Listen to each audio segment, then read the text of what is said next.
Welcome back, Cyber Explorers. It's Alfie, and in this video we'll explore together with this step-by-step guide, how to check and repair hard disk errors in Windows. So without further ado, let's get right into it.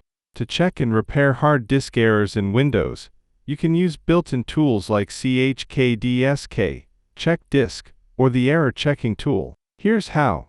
Using Check Disk via command prompt, press Windows key +S, type CMD, right-click on command prompt, and select Run as administrator. Type the following command and press Enter.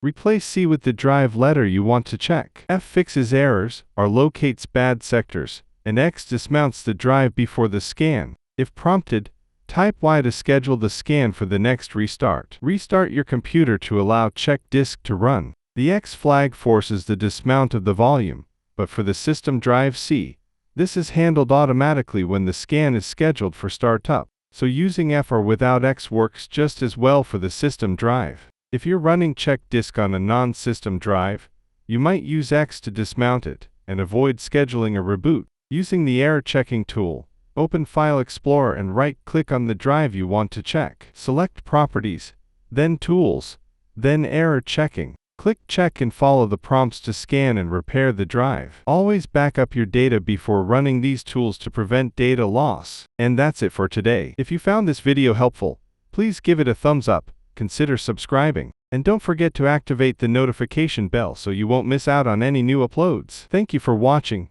Until next time, see you later.